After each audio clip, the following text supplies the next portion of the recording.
I'm Anita Meadows. I teach 4th and 5th grade math, and I oversee the lower school Singapore math program. So Singapore math was a curriculum that was developed by the Ministry of Education, and they wanted to revamp their education system because they were falling behind. So research out of Stanford proved that if you change the way you teach math and science, then your economy can change. So they developed a curriculum with an emphasis on problem solving, a focus on thinking, and on conceptual understanding. So studies show that we were born with visual brains.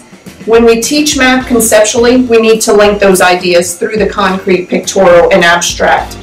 So Singapore developed this curriculum with lots of researchers that were involved in this. Their main goal was to produce problem solvers and thinkers, not just calculators. What better way than to use mathematics as a means for development and improvement of a person's intellectual competence.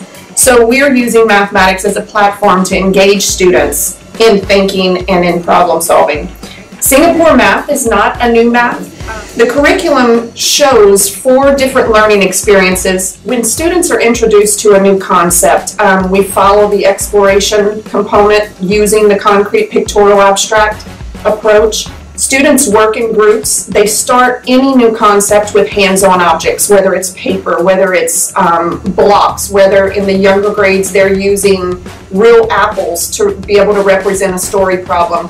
From there, then the children will move on to a picture representation. They might then draw circles to represent the apples that they're using in a problem. And after that, then we move to the abstract, which is actually the problem itself.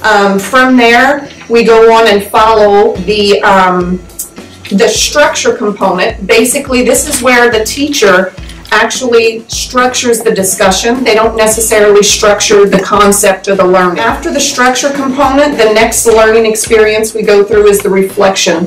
And as one of the researchers, John Dewey, states, we don't learn from our experiences, but we learn more from the reflection of our experiences. So the children will reflect on their experiences either through journal writing or through reading the textbook or other people's work. After that, then we go through the guided and the independent practice. Children still do a lot of communicating. My classroom is set up with tables, students work in groups.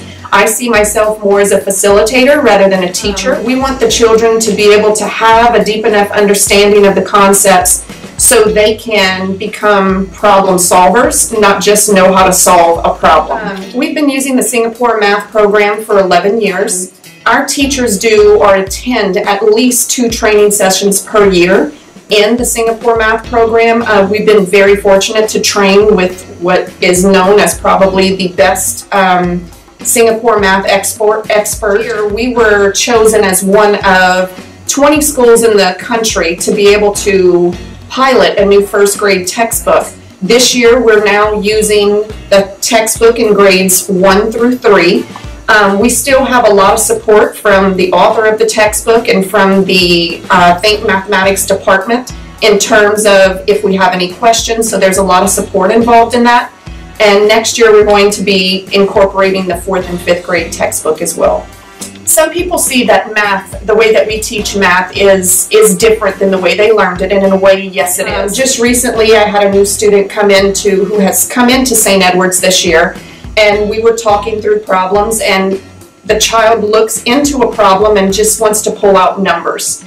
They might see a keyword in there, and yes, when we were young we were taught look for the keyword. If it says more, then you know you're adding, so pull some numbers and add.